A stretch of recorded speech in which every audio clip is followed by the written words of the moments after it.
Bendito el nombre del Señor que nos permite continuar en su presencia y ser también testigos de esta decisión personal que desde anoche hemos estado observando para la gloria de Dios. En realidad, bendito sea el nombre del Señor por esas decisiones. Esperamos que aún hayan otras en el resto de esta actividad. Estamos llegando, si pudiéramos comparar a un viaje, estamos llegando a la última parada esta noche en esta actividad, y para la gloria de Dios vamos a meditar en una porción de su palabra, y lo hacemos inicialmente en el libro de Hechos.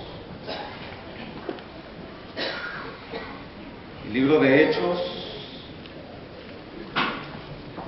Vamos a buscar el capítulo 17. Hechos, capítulo 17.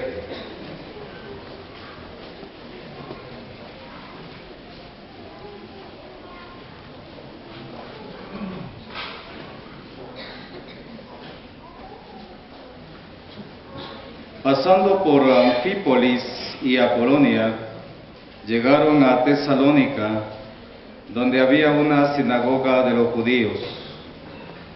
Y Pablo, como acostumbraba, fue a ellos, y por 3 días de reposo discutió con ellos, declarando y exponiendo por medio de las Escrituras que era necesario que el Cristo padeciese y resucitase de los muertos, y que Jesús, a quien yo os anuncio, decía él, es el Cristo. Y algunos de ellos creyeron y se juntaron con Pablo y con Silas, y de los griegos piadoso gran número, y mujeres nobles no pocas. Entonces los judíos que no creían, teniendo celos, tomaron consigo a algunos ociosos, hombres malos, y juntando una turba, alborotaron la ciudad, y asaltando la casa de Jasón, procuraban sacarlos al pueblo. Pero no hallándolos, trajeron a Jasón y algunos hermanos ante las autoridades de la ciudad, gritando: estos que trastornan al mundo entero también han venido acá, a los cuales Jasón ha recibido, y todos estos contravienen los decretos de César, diciendo que hay otro rey, Jesús.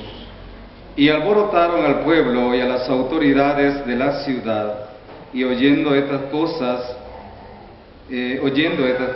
pero obtenida fianza de Jasón y de los demás, los soltaron. Es bendita la palabra del Señor.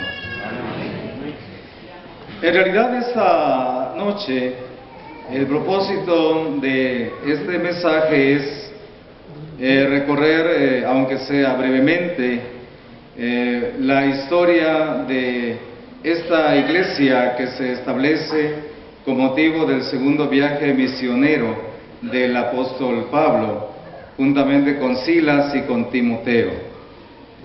Hay grandes enseñanzas que podemos extraer de esta iglesia pasados los años, pero al inicio ha sido necesario entrar a la consideración del trabajo de estos hermanos que, con la ayuda del Señor, ellos iban pasando en muchas ciudades, recorriéndolas con el propósito de anunciar el Evangelio de nuestro Señor Jesucristo. Estamos ante las primeras visiones, vamos a decirlo, de cómo la palabra del Señor se estaba esparciendo en todos lugares, cumpliéndose específicamente lo que el mismo Señor les había dicho a sus discípulos. Lo encontramos en Hechos 1:8, acerca del programa del Señor, que a través de su Espíritu Santo llevaba a estos hombres, ya sea a través de la misión o a través de la persecución, para compartir el mensaje del Evangelio por vez primera a tantas ciudades que iban a escuchar ese poder de la palabra del Señor.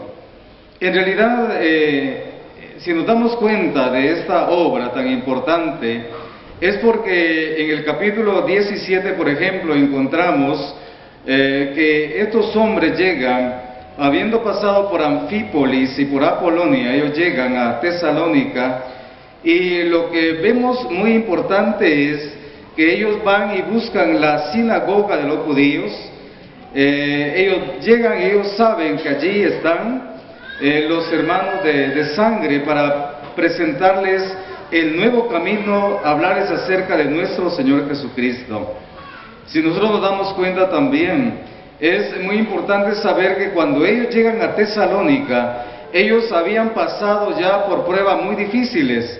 De ahí que es muy mencionado Hechos 16:30 al 31, porque en el capítulo anterior ellos habían sufrido tan grande tribulación a causa de la palabra del Señor, tanto así que en el capítulo 16 encontramos, por ejemplo, a la primera mujer que recibe al Señor en Europa, esta es Lidia, a la cual el Señor mismo dice le abre su corazón para recibir el Evangelio. Bueno, la recompensa para los hermanos fue que inmediatamente fueron azotados, fueron enviados a la prisión, fueron puestos cepos en sus pies y no obstante ellos cantaban himnos de gratitud al Señor. Después de esta dura prueba, ellos ahora llegan a Tesalónica. La semilla del Evangelio llega por primera vez a ese lugar. La verdad, como dijo nuestro hermano, no cesamos de bendecir el nombre del Señor por causa de aquellos hermanos a quienes el Señor ha utilizado desde el principio como instrumentos suyos para que su obra se propague en todo el mundo. Como consecuencia de ese trabajo, usted y yo estamos el día de hoy, porque un día de igual manera se nos presentó a Cristo y a Él solamente crucificado. Hoy formamos parte de la iglesia del Señor, pero todo eso ha sido de un trabajo, de un esfuerzo permanente, trabajando por amor al Señor y su obra. Y fue así como Tesalónica, por primera vez en esa ciudad, se establece la primera iglesia. Y esto es muy importante. Pero también lo es que del versículo 5 al versículo 9 encontramos que de igual manera, como consecuencia de ese trabajo,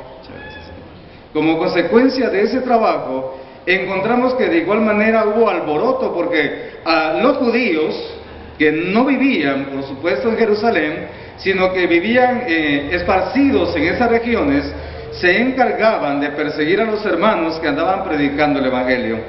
Ahora los años pasan, vamos a tomar como un intervalo quizá de 1 o 2 años más o menos, y vamos a conocer cómo la historia de esta iglesia se presenta a partir, por favor, de la primera carta que el apóstol Pablo escribe a los hermanos de Tesalónica, y vamos a ver qué sucede con ellos después de este tiempo, cómo ellos están viviendo su vida cristiana. Vamos a la primera carta a los tesalonicenses, por favor, en el capítulo 1, y vamos a encontrar un saludo y vamos a ver cómo están los hermanos en su progreso espiritual. Dice acá la palabra del Señor, capítulo 1, versículo 1 en adelante: Pablo, Silvano y Timoteo, a la iglesia de los tesalonicenses, en Dios Padre y en el Señor Jesucristo, gracia y paz sea a vosotros, de Dios nuestro Padre y del Señor Jesucristo.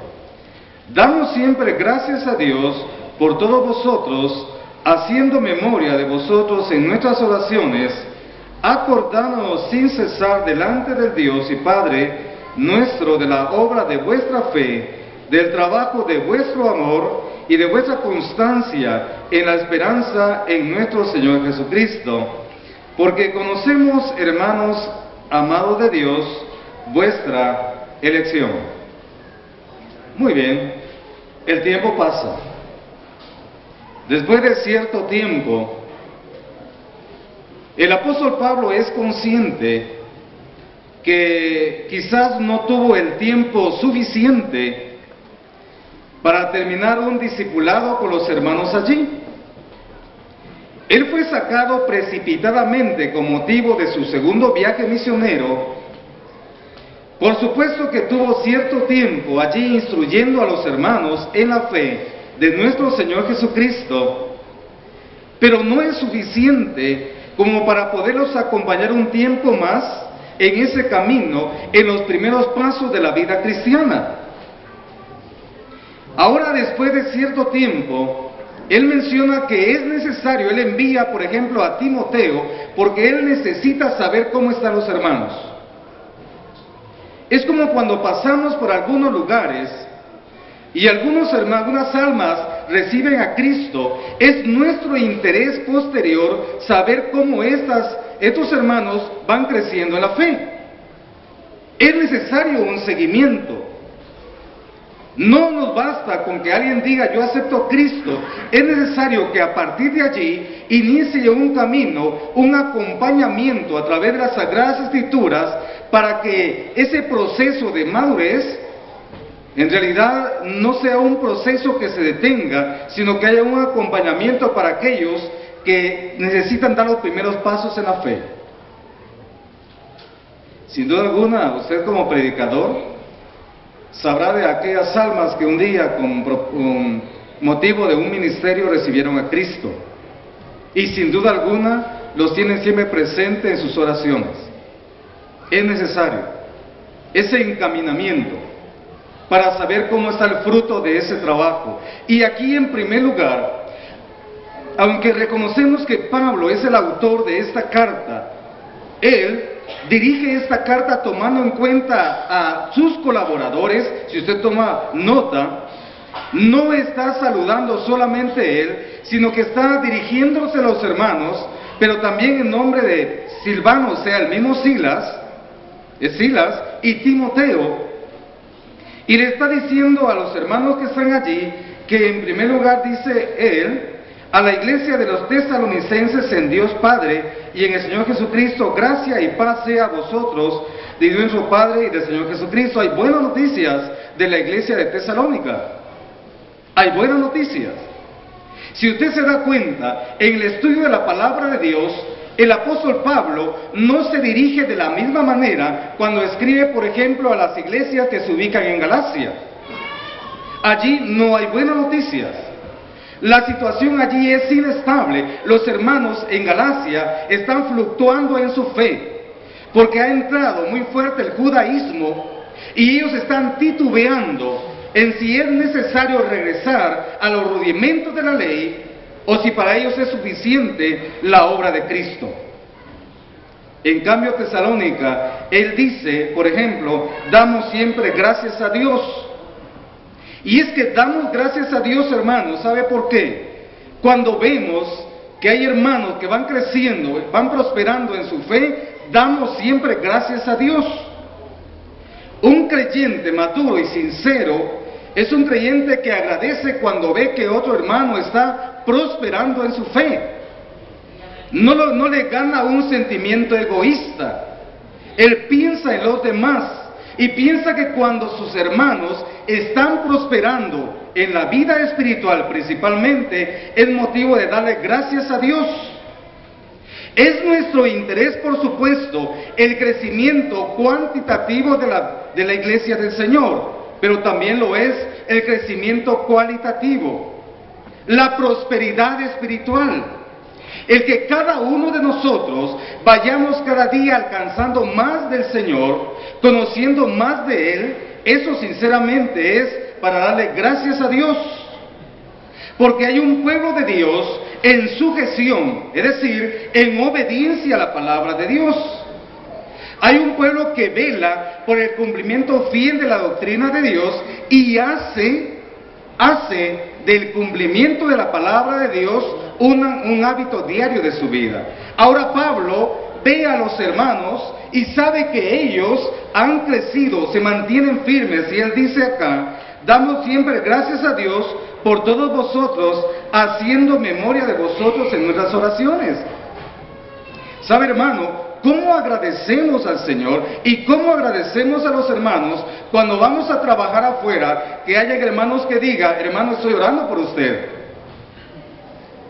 Somos necesitados de las oraciones de nuestros hermanos, que es en base a esa oración, hermanos, porque la obra que hacemos no es una obra personal, es una obra donde la iglesia del Señor une sus intereses para la gloria de su nombre. Por ejemplo, la prioridad de predicar el Evangelio, esa prioridad no solamente es para el que va a predicar, porque hay una iglesia orando por ese mensajero. Cuando el hermano, por ejemplo, está invitando a las almas a venir a Cristo, la conducta correcta nuestra es estar orando en ese momento, porque en ese momento hay una lucha espiritual fuerte entre las tinieblas y la luz y la invitación que Cristo está haciendo. Ahora, hermanos, dice acá la palabra del Señor, versículo 3 es muy importante porque realmente contiene unos ingredientes muy esenciales, básicos para la vida cristiana en todo tiempo. Dice acá, versículo 3, acordándonos sin cesar delante de Dios y Padre nuestro de la obra de vuestra fe, del trabajo de vuestro amor y de vuestra constancia en la esperanza en nuestro Señor Jesucristo. Hay tres cosas que se destacan principalmente en este versículo. Quizás usted lo ha oído en otra oportunidad, pues haremos un repaso esta noche. En primer lugar habla de la obra de la fe de los hermanos de la iglesia de Tesalónica. En segundo lugar habla del trabajo de su amor. Y en tercer lugar, de su constancia en la esperanza en Jesucristo. Y si vamos reduciendo estas palabras, entonces nos quedamos con fe, amor y esperanza. Son palabras muy importantes que son virtudes practicadas por los cristianos de ayer y la iglesia del Señor en ese tiempo. La fe, el amor y la esperanza. Ahora, vamos a ir individualizando cada una para encontrar la enseñanza para la iglesia del Señor en este tiempo. Vamos a ver acá, dice, acordándonos sin cesar delante de Dios y Padre nuestro de la obra de vuestra fe. ¿Sabe por qué, hermano? Porque las condiciones que rodearon a esa obra que el Señor permitió a los hermanos llevar a Tesalónica fueron condiciones muy difíciles. Ellos no predicaron el Evangelio como lo estamos predicando en este tiempo. Ellos predicaron el Evangelio, pero sabía que ellos estaban sufriendo una grande persecución. No fue una predicación, vamos a decir, así como estamos haciendo, fue una predicación pensando también en que había una seria amenaza sobre ellos a causa del testimonio del Señor. Hermanos, es un gran privilegio, de veras, es un gran privilegio cuando usted o yo podemos pasar diferentes pruebas por predicar a Cristo. Predicar a Cristo no solamente es un privilegio, sino que conlleva una enorme responsabilidad. Predicar a Cristo, hermano, genera una grande satisfacción, principalmente cuando se hace en medio de condiciones difíciles. Y los hermanos lo habían pasado allí. Y ellos recuerdan, por ejemplo, si usted se da cuenta, más adelante él dice que alaban el nombre del Señor porque la fe de los hermanos, la fe de ellos había sido una fe real, porque ellos se habían convertido de los ídolos para servir al Dios vivo. Es decir, era una fe genuina de los hermanos de la iglesia de Tesalónica. Ahora, esa misma fe que los había conducido a Cristo, esa misma fe pone en relevancia al apóstol cuando se da cuenta que ellos siguen practicando la misma fe. La misma fe no solamente se refiere al momento preciso de llegar a los pies de Cristo, sino también tiene que ver con los fundamentos de la fe, es decir, el conjunto de enseñanzas que ellos están practicando. Timoteo llega allí y se da cuenta que ellos permanecen firmes. Hay mucha hostilidad, hay mucha persecución, pero ellos han aprendido a ser creyentes en Cristo aún en medio de persecución. Entonces la pregunta es, por ejemplo, si su fe y si mi fe es en Cristo Jesús, ¿esto significa de que vamos a ser creyentes y debemos mantener esta fe en todo tiempo? Cuando llega el momento del desafío, El momento de la prueba, el momento de las dificultades, entonces se pone a prueba esa fe. Y los hermanos de la iglesia de Tesalónica lo habían demostrado en ese tiempo. Esa fe sincera. Ahora bien, también es muy importante mencionar el siguiente aspecto que dice el trabajo de vuestro amor. Y aquí llama un poco la atención y vamos a repetir ese término. El trabajo de vuestro amor. Fíjese que no dice el amor al trabajo. Está diciendo el trabajo de vuestro amor. En otras palabras, el trabajo que ha producido el amor. Como motor importante que debe mover todo servicio prestado al Señor. Siempre tenemos presente, hermanos, que servir al Señor, cuando servimos al Señor, no le estamos haciendo un favor a Él. Usted en ningún momento vaya a pensar, cuando presta un servicio al Señor, usted le está haciendo un gran favor al Señor. El favor, el Señor nos lo hace a nosotros de tomarnos en cuenta para poder servir. Y ese favor que el Señor nos hace en tomarnos en cuenta, se transmite en ese amor. Primero hay amor. Y como resultado de ese amor, entonces hay un trabajo que se ofrece al Señor, un trabajo de muchas formas, porque la obra del Señor es un campo lleno de necesidades, hermanos. Ninguno de nosotros se puede quejar de que no tiene que hacer en la obra del Señor. La obra del Señor hay muchas necesidades. Si usted ora por un hermano, está haciendo la obra del Señor. Si usted visita a un hermano que está enfermo, está haciendo la obra del Señor. Si usted, por ejemplo, le da palabras de aliento, de consolación, de esperanza a un hermano, está haciendo la obra del Señor. Es decir, podemos ser partícipes de la obra del Señor de muchas formas. De muchas formas. La obra del Señor es un campo abundante en el cual podemos nosotros intervenir. Y los hermanos de la iglesia de Tesalónica lo tenían presente. Él dice, el trabajo de vuestro amor. ¿Cómo se conoce un trabajo que se hace con amor?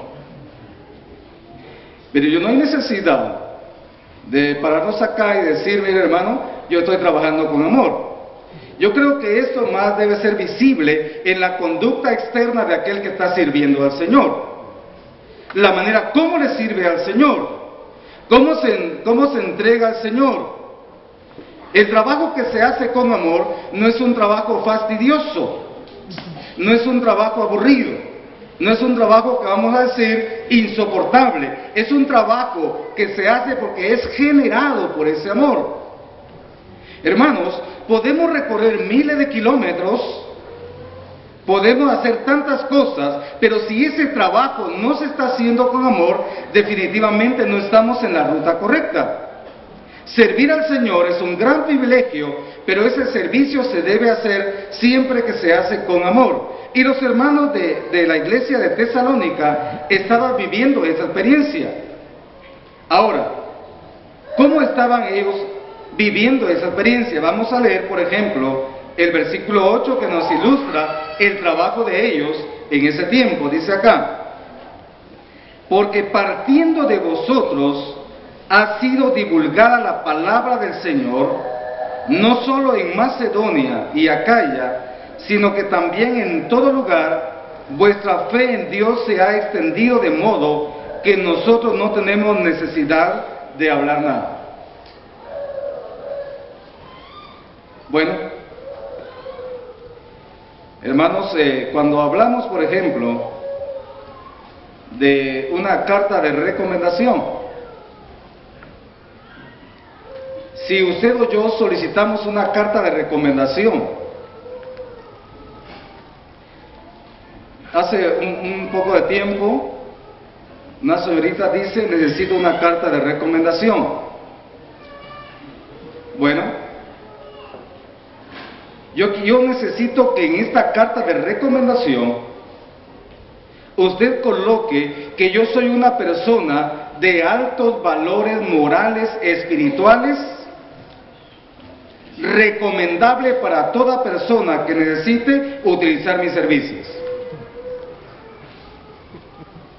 ya no podía agregar nada más. Yo creo que con esa carta de recomendación, a ella le podía dar trabajo en cualquier lugar, por la forma como ella misma se estaba recomendando, de altos valores morales y espirituales. Ahora, hermanos, la recomendación de sí mismo no es válida. ¿Por qué vamos a recomendarnos a nosotros mismos? Ni siquiera, por ejemplo, este lugar donde yo estoy es un lugar para hablar de méritos personales. ¿De qué sirve? Porque esa debe ser una evaluación, primeramente, una evaluación que le pertenece al Señor. Mira, hermano, podemos ser personas muy agradables y podemos ganar quizás concurso de simpatía, pero la verdadera evaluación de lo que yo soy, esa la tiene el Señor. ¿Le estoy agradando al Señor con lo que soy, con lo que hago? ¿Mi vida está respondiendo a los propósitos por los cuales el Señor me llamó? Y tal vez su obra no sea visible, pero el Señor se está agradando de usted porque le está sirviendo con fidelidad. Por ejemplo, si usted va al capítulo 2 del libro de Apocalipsis, usted encuentra allí los últimos mensajes que el Señor Jesucristo le dirige a las iglesias del Asia Menor en ese tiempo. Hermanos, cada una de las iglesias recibe una evaluación del Señor. El Señor comienza con cada una diciendo: yo conozco tus obras. Y le digo a los hermanos, el Señor dice: yo conozco tus obras, no dice tus sobras. El diagnóstico perfecto es del Señor. Puede ser que usted no le agrade a alguien, pero si al Señor le está agradando lo que usted hace, yo creo que usted está en el camino correcto. Está sirviendo al Señor. Y los hermanos de la iglesia de Tesalónica, ellos no necesitaban salir a pregonar que ellos eran fieles al Señor.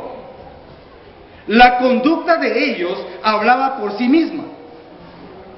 Era una iglesia que estaba apegada a la voluntad del Señor, de tal manera que el testimonio de ellos no solamente se había quedado de manera local, sino había trascendido, según la palabra del Señor, a toda Macedonia y Acaya, de tal manera que ellos se convirtieron en una fuente a partir del cual el Evangelio se transmitió a todos lugares.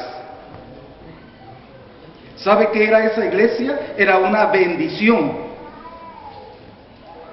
Hermanos, nuestra vida es una bendición para los demás. Fluye a través de nosotros las palabras de Cristo, más que todo la conducta de un cristiano, para que aquellos, como dice la palabra del Señor, que no sean convencidos por la palabra, sean llamados a través de la conducta de los hijos de Dios. ¿Qué están mirando los demás en usted y en mí? Están mirando a Cristo, porque sinceramente hablando, la prioridad de anunciar el mensaje del Evangelio es a todo tiempo y hoy más que nunca. Y así los hermanos de esta iglesia, sinceramente hablando, la luz era tan brillante que ese testimonio estaba atrayendo a muchos y el mensaje de Jesucristo estaba llegando no solamente en palabra, sino con el poder de una conducta cerca del Señor. ¿Cómo había la palabra del Señor afectado sus vidas? Ellos habían vivido en la idolatría en la cual la palabra llegó, pero hubo una conversión. Pero después de la conversión, los hermanos de Tesalónica no se olvidaron de su misión.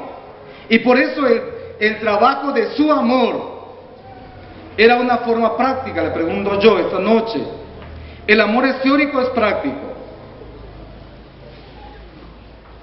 ¿Será que Jesucristo nos dijo que nos amó de manera teórica o de manera práctica? Miren, la misma palabra del Señor dice, mas Dios muestra su amor para con nosotros. Es decir, lo hizo visible. Él no solamente nos dijo que nos amó, sino que ese amor se hizo visible a través de Jesucristo. Y tan visible, tan palpable, que Él mismo dio su vida en la cruz por amor de la nuestra. Así que el amor que estamos hablando acá es un amor que se extiende, que es notable y que atrae a otros a Jesucristo. Dice la palabra del Señor acá, del trabajo de vuestro amor y de vuestra constancia en la esperanza de Jesucristo. Aquí estamos hablando necesariamente también de un pasado, de un presente y un futuro de la vida cristiana. En el pasado, esa fe los llevó a los pies de Jesucristo. En ellos se verificó ese proceso que menciona la carta a los romanos. La fe es por el oír, y el oír la palabra de Dios. Primero la palabra de Dios, luego el oír la misma palabra, la fe que los encaminó y dio como resultado su salvación. Ellos habían caminado esa senda y ahora se encontraban sirviendo al Señor. Y dice acá, de la constancia y la esperanza en nuestro Señor Jesucristo.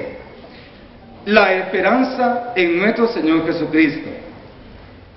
Hermanos, somos la iglesia del Señor del tiempo presente. Aquel legado, aquel testimonio, aquel fiel trabajo de hombres y mujeres de la antigüedad, ese trabajo fue pasado de generación en generación. Hoy, tanto usted como yo llevamos esa responsabilidad de predicar a Cristo, de ser el testimonio visible del Señor aquí en la tierra. En el momento en que el apóstol Pablo le escribe a los hermanos de Tesalónica esta carta, ellos están cumpliendo su misión con toda fidelidad. Pero también ellos tienen siempre algo presente, la esperanza, es decir, la espera en Jesucristo. Eso también ellos lo habían recibido y esa convicción los había llevado a ellos a tener siempre presente que su Señor aparecería en cualquier momento. Hermanos, saber que Cristo viene por su iglesia es bueno. Pero el conocimiento en sí mismo no es suficiente. Saber que Cristo viene por su iglesia debe movernos a nosotros, la iglesia del Señor de este tiempo, a cierta actitud. Por ejemplo, los hermanos hacen la cuenta. Cada vez que venimos a la presencia del Señor y venimos a escuchar su palabra, algún cambio se genera en nuestro interior. Seríamos ingratos de decir que salimos de la misma manera, por cuanto el efecto purificador de la palabra de Dios debe obrar eficazmente en nuestras vidas. Ya lo dice Hebreos 4:12, mire, Hebreos 4:12 no se contradice, la palabra de Dios es viva y eficaz, porque es la respiración del mismo Dios. Tanto así que la misma palabra de Dios debe generar dentro de mí un cambio de calidad, de tal manera que cada día yo vaya dando pasos más hacia adelante en el proceso de madurez de mi vida espiritual. Bueno, el tiempo ha pasado. No vamos a hacer cuenta de cuántos y cuántos años también tenemos en el camino del Señor. Yo creo que mencionar los años que cada uno tiene en el camino del Señor es bueno, pero es mucho más importante si en ese tiempo le hemos servido con fidelidad. De nada serviría tantos años, pero de una vida de mal testimonio, de mala conducta, que en lugar de ser bendición para los demás, haya sido piedra de tropiezo en la predicación del Evangelio. Porque mientras sus hermanos y sus hermanas se dedican a predicar la palabra, quizá yo o usted podríamos ser tropiezo por la mala conducta. Estaba predicando hace un tiempo, platicando más bien con una persona. Le estaba presentando a Cristo y me dice, mira, por respeto yo te voy a escuchar, pero realmente no creas que eso que me predicas a mí me sirve. ¿Sabe por qué? Porque tengo un hermano que él es líder de cierta congregación después de muchos años, y él tiene aproximadamente 10 años que no visita a mi madre. Mi madre puede estar a la orilla del camino y él pasa con el carro y ni siquiera le dice adiós, pero está liderando una congregación. Entonces por eso yo no te puedo recibir el mensaje del Evangelio, porque sinceramente hablando, a mí no me agrada que me hablen del Evangelio, porque mira aquel que está allá, mira, ese ejercicio quizá te sirva acá, pero para efectos eternos no tiene ningún resultado. Ahora los hermanos de la iglesia de Tesalónica eran como un faro más o menos, su luz estaba muy brillante, porque ese testimonio había llegado a todos los lugares. La obra de su fe los había encaminado a Cristo. El trabajo de su amor les había permitido estar sirviendo al Señor aún en medio de conflicto. Pero también ellos estaban en la constancia, o sea, estaban perseverando, pendientes de la venida del Señor. No les voy a preguntar esta noche si esperamos la venida del Señor, porque tendría que ser una conducta normal de todo cristiano. La pregunta es, si sé que mi Señor viene, ¿cómo eso afecta a mi vida? Vivo el día de hoy pensando que el Señor en cualquier momento viene por su iglesia. Quizás algunos hayamos generado, después de cierto tiempo, de esa vida, de esa vivencia y convivencia y comunión en la iglesia local, esas relaciones con los hermanos en Cristo. Pero después de cierto tiempo, quizás algunas relaciones se han ido deteriorando. La pregunta es, ¿cuánto tiempo has pasado para solucionar ese conflicto que tienes entre tus hermanos en Cristo? Después de mucho tiempo, espera la venida del Señor, pero ¿cuál es tu actitud en relación a la venida del Señor? ¿Nos sorprenderá la venida del Señor esperándole? ¿Nos sorprenderá la venida del Señor en conflictos? Mira, la obra del Señor necesita de nuestra participación. En este caso no estamos hablando quizá de cantidades, pero sí de un servicio entregado al Señor en fidelidad a su nombre. Sin duda alguna, el ejemplo de la iglesia de Tesalónica era un ejemplo digno de imitar. Y hace un tiempo estábamos comparando el testimonio para ese tiempo, por ejemplo, de la iglesia de Tesalónica y años atrás de la iglesia de Corinto, por ejemplo. ¿Por qué los hermanos en Corinto no lograban despegar hacia la madurez de una vida espiritual? ¿Por qué cuando el apóstol escribe una carta a los hermanos, la primera carta, él se lamenta de la situación en que ellos están, envueltos en conflictos, en contiendas, lo cual para él demostraba que los hermanos estaban viviendo en una inmadurez de la vida espiritual? La iglesia local necesita de la participación de hombres y mujeres que hayamos comprendido cuál es nuestra verdadera misión en esta tierra. Ya no hay tiempo que perder. Ya no hay tiempo que perder. Es hora de levantarnos. Es hora de pedirle perdón al Señor por lo que no hemos podido hacer.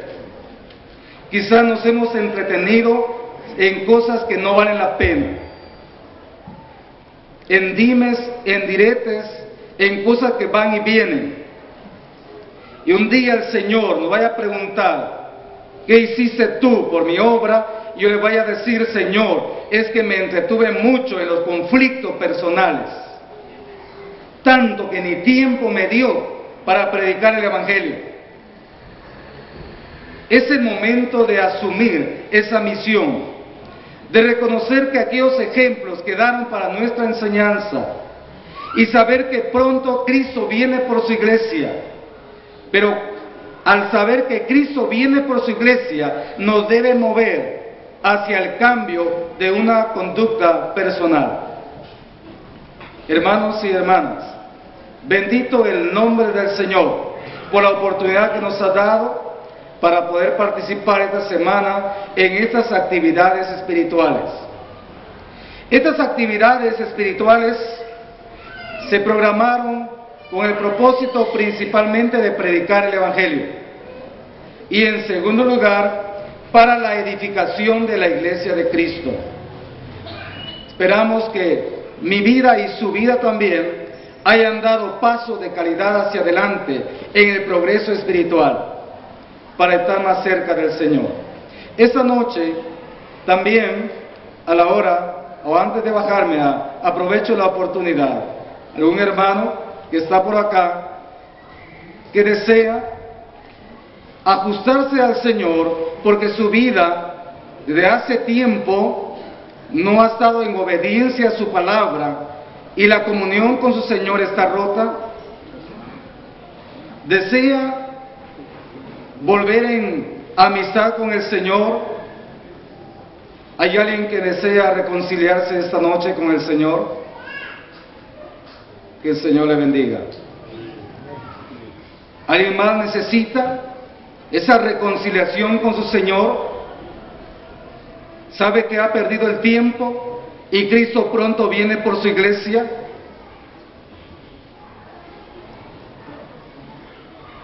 En el momento, al finalizar, si necesita un consejo del Señor, pues estamos para servirle al Señor primeramente y a ustedes lo que nos sea posible. Que el Señor añada esa especial bendición a su palabra en cada corazón. Amén.